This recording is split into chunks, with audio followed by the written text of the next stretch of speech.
Mae Cymru yn llawn tai hanesyddol o bob cyfnod, ac yn y gyfres yma, mi fyddwn ni'n edrych ar gartrefi Cymru drwy'r oesoedd.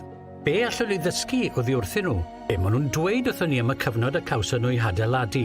Gyda'r bwriad o agor y drws ar hanes ein cenedl drwy bensaerniaeth.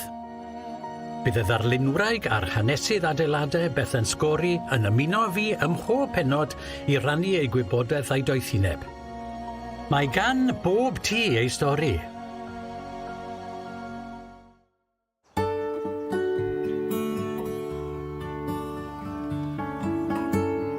Y tro yma ar Cartrefi Cymru, mae taith Bethan a finna yn cychwyn yn amgueddfa Sain Ffagan. Mae yn le perffaith i ymlwybro o amgylch tai o bob cyfnod. Ar i ni am ymweld â thi arloesol o gyfnod pwysig yn ein hanes pensaernïol.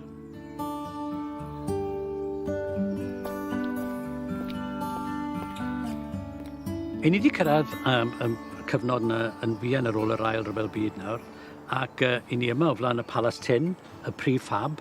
Beth yw nodweddion y tŷ yma a'r hanes i tu ôl iddo fe? Ie, felly gafodd yr rhyfel effaith enfawr ar dau yng Nghymru yn wahanol i'r Rhyfel Byd cyntaf lle ddigwyddodd yr ymladd dramor. Yn ystod yr Ail Ryfel Byd oedd yna tipyn o ymladd yma ym Mhrydain a achosodd o bomio ddifrod mawr i tai yn y prif trefi, sef wrth gwrs Caerdydd ac Abertawe yng Nghymru. A dyma oedd ateb y Llywodraeth i'r angen am dau ar ôl y rhyfel, ie? Ie, felly mae'n debyg oedd yna brynder o ryw 4 miliwn o dau ar ôl y rhyfel. Wel, effeithiodd y bomio ar tua chwarter o dau ym Mhrydain yn lle cyntaf. Ond ar ben hynny, oedd eisiau tai newydd ar gyfer cyplau ifanc newydd briodi, oedd am gychwyn teuluoedd na brwy'r rhyfel wedi dod i ben, y baby boomers fel petai. Yeah. Yn ogystal â milwyr oedd yn dychwelyd o'r rhyfel, oedd yn disgwyl tai newydd. Lawnsiodd Winston Churchill ym 1944, lawnsiodd yr rhaglen tai dros dro, gyda'r amcam o adeiladu tua 250,000 o'r rhain, ond yn y pen draw dim ond tua 160,000 gafodd ei greu, a daeth tua 7,600 o'r rhain i Gymru. Wel, gad ni edrych ar y tŷ yma sy'n o'n blaen ni fan hyn. Mae dyn ni porch fynych bron y drws, ffenestri mawr, ynddo fe? Mae yn edrych yn fodern iawn, ynddo fe? Ydy, felly dyma esiampl o'r math bungalow aluminium neu B2 gafodd ei creu mewn ffatrïoedd awyrennau ledled Lloegr. Mae debyg cafodd yr un yma i greu yng Nghaerloyw a'i cludo wedyn i Gybalfa yng Nghaerdydd. Paneli wal aluminium, fframau'r ffenestri, hyd yn oed y canopy a'r to. A mae gen modelau gwahanol o prifab cymeriad, y deunyddiau, ychydig bach yn wahanol bob un. Mae hwn yn edrych fel tŷ bach twt. Ydy, a mae'n ateb y galw yn berffaith yn diwedd.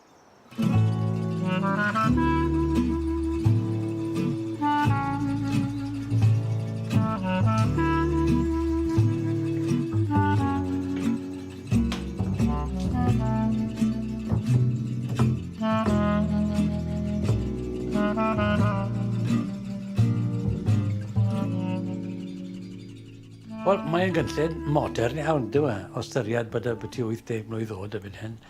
Ond beth sydd yn y tŷ yma i gyd? Roedd gan pob un prifab 2 ystafell wely, ystafell fyw, cegin a ystafell ymolchi, i gyd ar un llawr y hyd. Mae hwn yn syniad modern iawn, dyw e? Hynny yw, mae yna lolfa a ystafell fwyta. Mae fel rhywbeth o open plan bron y bod, dyw e? Ie, achos gafodd rhain eu cynllunio'n aml gan peiriannydd awyrennau, so doedd dim gofod yn mynd i wastraff, oedd popeth yn cael ei dylunio'n rili effeithlon. Ond ie, wrth ystaf fan hyn, bys chi byth yn dyfalu bod chi'n ystaf mewn tŷ wedi creu mewn ffatri. Faint o amser oedd yn cymryd i godi tŷ fel hyn? Wel, oedd y broses cynhyrchu rhain yn rili ddiddorol, achos mae'n debyg daeth un prifab oddi ar y llinell cynhyrchu pob 12 munud. Ie, a daethon nhw i ffwrdd o'r llinell cynhyrchu mewn 4 darn, a cludwyd y 4 darn yna i'r safle ar loriau arbennig, ac yma cafon nhw eu cydosod at ei gilydd. Ond oedd popeth yn ei lle, y gwydyr yn y ffenestri, y trydan, y plymio i gyd i fewn. Felly oedd y broses yna o cydosod nhw'n cymryd tua diwrnod, ac oedd modd i bobl symud mewn erbyn amser te. Amser te, roi tegell mlaen. Maen nhw chydig bach fel tai i nos modern, a dyna oedd y syniad rili, effeithlon a gyflym.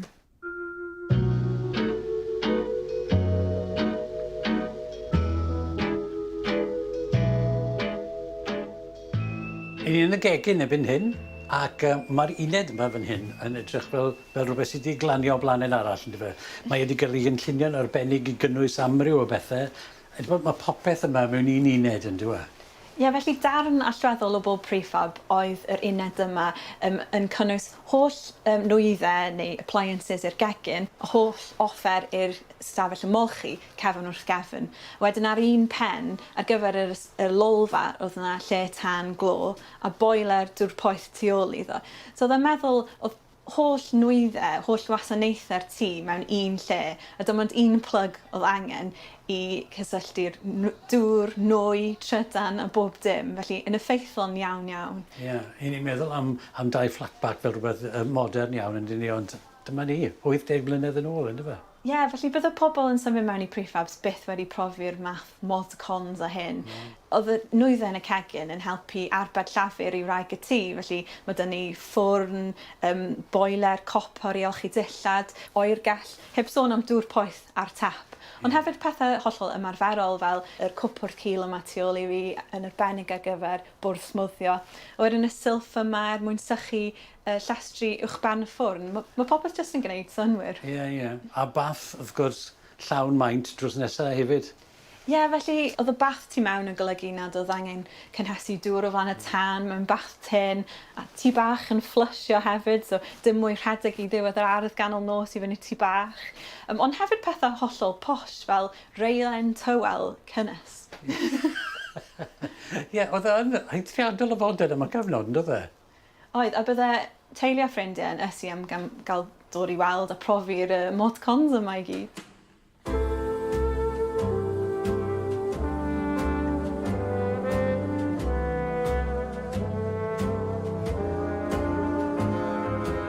O fewn y tŷ hyfryd yma, mae yna le i ddwy stafell wely. Oes, felly dim ots pwy model oedd gan bob prefab, dwy ystafell wely, un o'r oedolion, wedyn ni'n drws nesaf i'r plant. Ydy'n deg i ddweud bod y celfi yn gyffredinol yr un peth ym mob tŷ, felly? Ie, felly yn union fel bwyd a dillad, ar ôl yr rhyfel cafodd dodrefn ei dogni hefyd.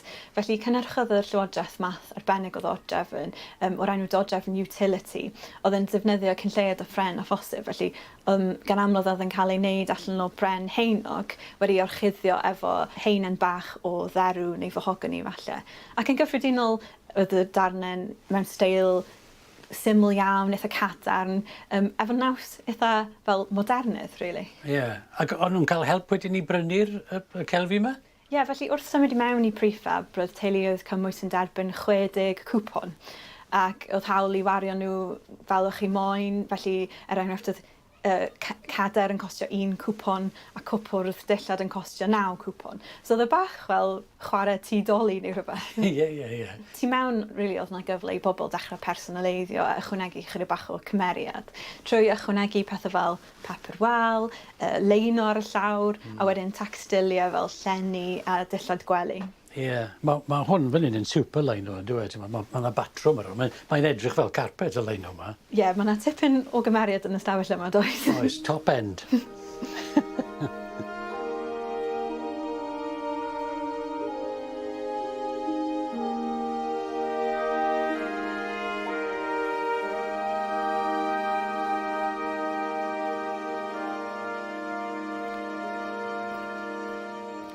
Oedd yw'n credu bod fi'n gorddweud pan mae'n meddwl bod yr ardd yma bron o bod mor bwysig ar tŷ, yn dyw yn y cyfnod gafodd ei godi? Ie, dyna ni, wel, oedd bwyd yn cael ei ddogni, felly oedd yr ardd yn rhoi cyfle i bobl tyfu, llysiau, bwyd, oedd yn werthfawr iawn. Beth ddigwyddodd i'r bythynod yma yn y pen draw, y prefabs? Wel, y bwriad oedd fel gartrefi pobl am rhyw 10 i 15 mlynedd yn unig, ond para nhw lot yn hirach. Ond oherwydd y llain od bob prefab yn cymryd, yr holl tir gwerthfawr yma lle allid adeiladu 2 neu mwy o 2 deulawr, penderfynodd y Llywodraeth dechrau dymchwel nhw yn yr 60au hwyr 70au. Safodd yr un yma yn Gybalfa yng Nghaerdydd nes 1998, credwch neu beidio, cyn symud yma i amgueddfa Werin Sain Fagan. Mae yn unigryw, ydy fe? Ac yn heiddi le yn Sain Fagan os gael ei weid. No, bendant. Dyma un o'r adeiladau mwy o poblogaidd yn Sain Fagan heb oth.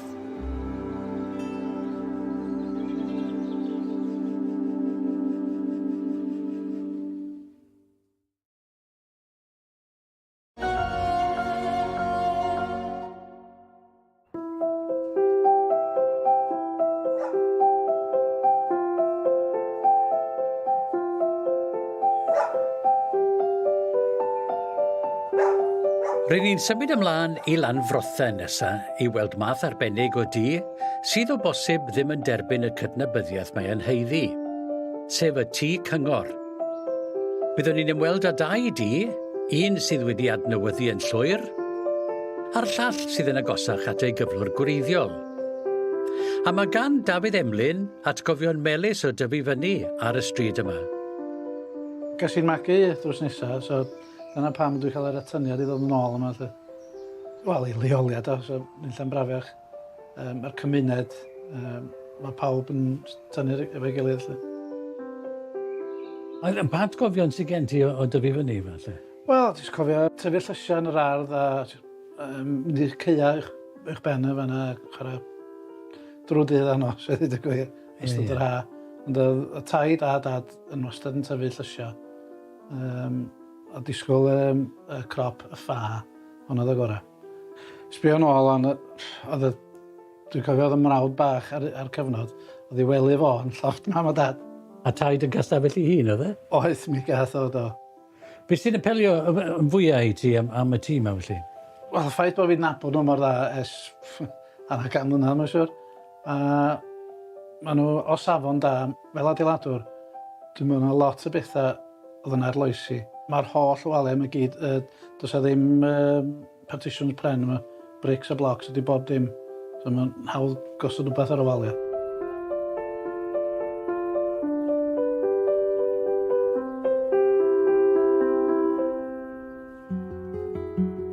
I ateb y galw am gartrefi newydd yn yr 1950au, fe adeiladwyd 1.5 miliwn o dau fel rhain, tai safonol am rent fforddadwy.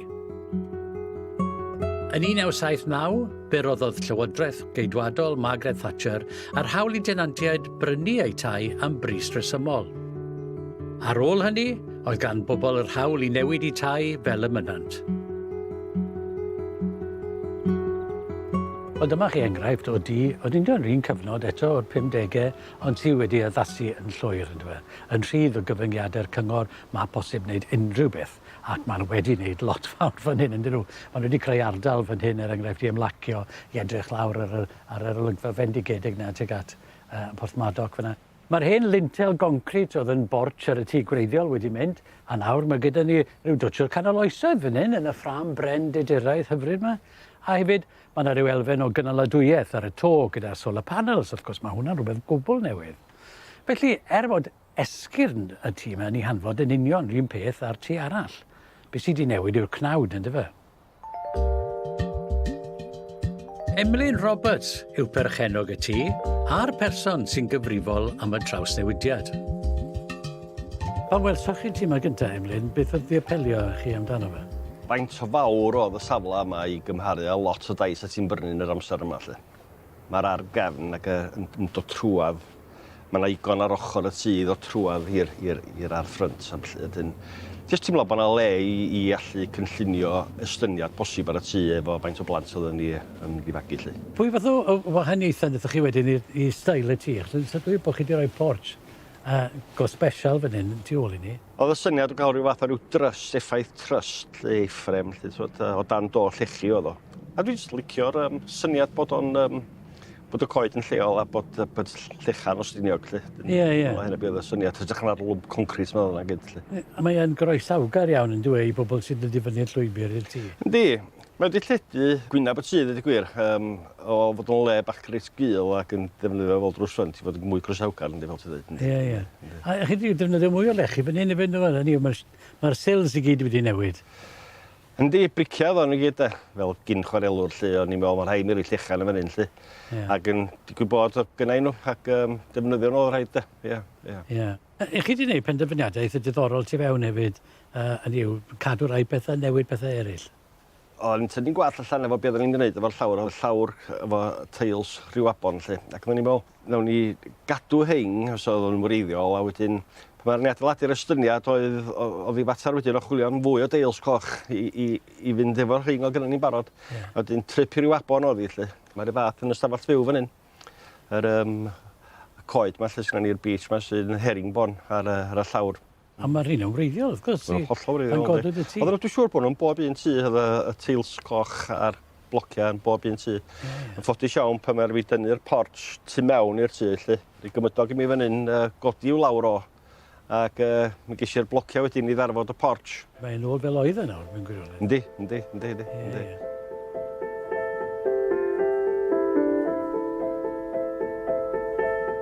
Wrth i ni gamu i fewn i'r tŷ, gallwn ni weld fod y lolfa wedi ei moderneiddio.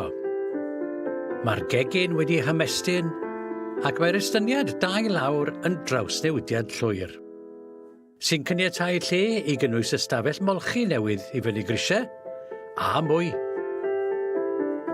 Wi ar ben y landyn yn yr hen dŷ nawr, ond y fantais fawr o brynu tai o'r math yma yn y fan yma oedd bod gyda nhw ardd ryfeddol o hir a wedi camu allan o'r hen dŷ mewn i'r estyniad newydd, achos oedd gymaint o le yn yr ardd i gynnwys estyniad mor fawr a hyn, a chael garej, a gardd gefn, a jacuzzi hyd yn oed yn y cornel. Rhyfeddol. Wel, dyna ni, tai cyngor a tai cymdeithasol.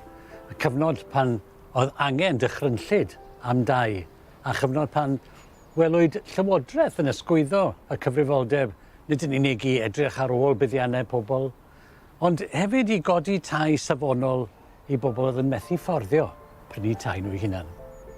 A wi ddim yn credu welwn ni gyfnod fel yna eto.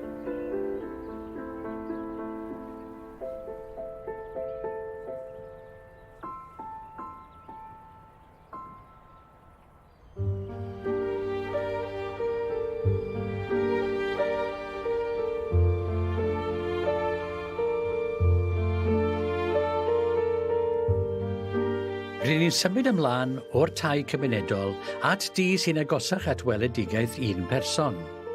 Griffith Morris gynlluniodd y byngalo yma, ac mae'n saff dweud ei fod wedi ddylanwadu gan y penser Americanaidd o dras Cymreig, Frank Lloyd Wright.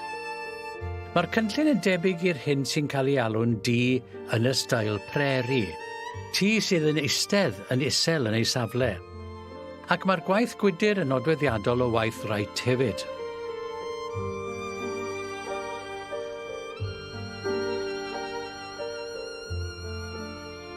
Oni bai mae chi oedd cyn berchenog y tŷ yma, allai sicrhau chi bod chi rioed wedi gweld tŷ tebyg i hwn yn eich bywyd. Mae e'n rhyw fath o hanner byngalo, y darnau bric yw hynny, digon cyfarwydd i ni, ond wedyn mae yna elfennau yn sownd i'r bric yna sydd yn codi yr cynllun yma o fod yn byngalo cyffredin i rhywbeth cwbl arallfydol. Mae yna ddarnau yma sydd yn ymdebygu i ryw fath o pagoda Siapaneaidd, ac eto darnau eraill sydd yn edrych yn lled eglwysig, y ffenestri cornelog yma, naill ochr ar llall, gyda'r gwydr a rwymyn plwm o'i amgylch ei gyd. Mae'n rhyfeddol. O gwmpas y drws wedyn, mae yna waliau gwyn fel gwrthgyferbyniad i'r bric, wrth gwrs ar ffenestri, a mae'n dwy'n sylw mewn gwirionedd at y 3 panel hyfryd yna o wydr ar drws yn y canol. Mae e fel mentro mewn i deml mewn gwirionedd. Mae e'n wahoddiad hyfryd i mewn i'r tŷ.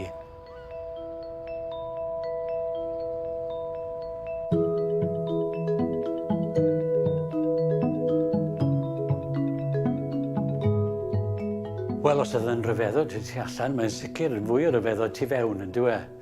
Maint y gwagle yma, bod ar penderfyniadau pensaerniol o wneithbwyd yma, dod ar bric i fewn i'r tŷ, i'r llwyfan yma, uwchben y drwsffrant, y paneli hyfryd yma fan hyn, o waith artist. Mae'n gampwaith mewn gwirionedd, dyna'r argraff i chi'n trio creu, wrth gwrs pan chi'n dod mewn i'r cyntedd mawr, bendigedig yma, ynddo fe?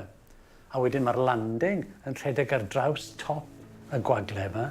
Mae'r uchder yna yn rhoi teimlad o foethusrwydd i chi, ynddo fe? Mae'n fendigedig fel agoriad i'r tŷ mae rai cyfaddau.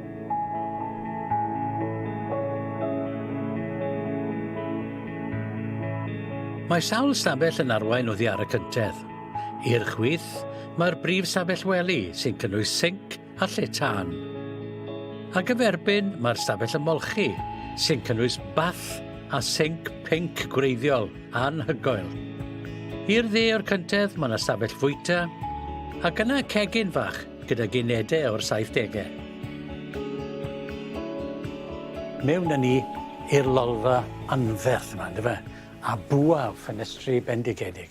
Ac bod ni yn dal i fod ar y llawr waelod fan hyn, erbyn i ni gyrraedd pen pella fyna, fe welwch chi 9 ffenest bendigedig fyna yn ymestyn o un pen i'r llall, mewn hanner cylch yn dilyn trywydd yr haul. Ac mae'n ymwthio allan i'r ardd, mae fel bogel o frics o tu allan. Ond mae popeth yn yr ystafell, mae wreiddiol i gyfnod y tŷ bron o bod, mae dynod y pelmet sy'n mynd ar hyd yr holl ffenestri nawr fan acw. Mae hwnna'n wreiddiol y goleuadau bendigedig na sy'n sgrechian 50au, ynddo fe? Mae hyd yn oed y thermostat ar y wal yn wreiddiol. Does a fawr ddim wedi newid yn y tŷ yma o gwbl. Dyma o mlaen i yw planiau y tŷ gwreiddiol. Maen nhw'n dod o 1954, 2000 cyn godi'r tŷ, ac mae'n gweud ar y top fan hyn, 4JW Jones Esquire, sef y perchenog gwreiddiol, a Griff Morris oedd y pensaer lleol, ac mae'n amlwg bod gydag ddealltwriaeth o gynlluniau penseiri'r byd mewn gwirionedd. Mae'n ryw elfen o Frank Lloyd Wright y byty'r cynllun fan hyn, ac yn ni'n gallu gweld yr bwa yna o ffenestri, yr hanner cylch perffaith yna o wydyr dros yr ardd. Ond i ni hefyd yn deall rhywun beth i JW Jones i hunan, sef Jones the Bath, ac oedd yn cynllunio celfi ar gyfer ystafelloedd molchi mewn gwirionedd, sinks a baths a toiledau, rhywbeth fel yna. Ac fe symudodd yn ôl o Birmingham i fan hyn, ac erbyn 1962, mae'r Bamouth Advertiser yn District Weekly News fan hyn yn hysbysebu. Come dancing, learn and improve your dancing, School of Dancing, Dyffryn Ardudwy, Principals Mr and Mrs J.W. Jones, sef y perchenog. Ac o'n nhw'n cynnal gwersi dawns fan hyn ar yr union lawr yma, sy'n esbonio falle pam bod y stafell mor fawr yn y lle cyntaf. Ond beth sydd yn hyfryd am y tŷ yma yw mae e'n gofnod amser ydy, ond mae gyda ni nid yn unig yr cynlluniau gwreiddiol i'r tŷ, mae hefyd gyda ni gipolwg ar y perchenog cyntaf, a sut fath o bobl oedden nhw, dwi'n.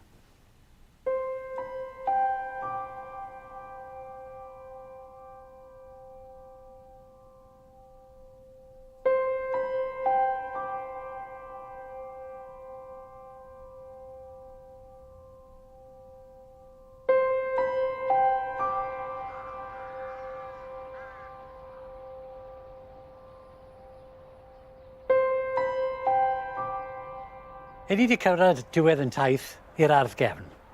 Ond y peth pwysica bod i'r tŷ yma, wy'n credu, yw nid yn unig bod yn gartre hyfryd ac yn dŷ arbennig iawn, yn enwedig o ystyried mewn man lle fyddech chi'n mynd disgwyl iddo fod.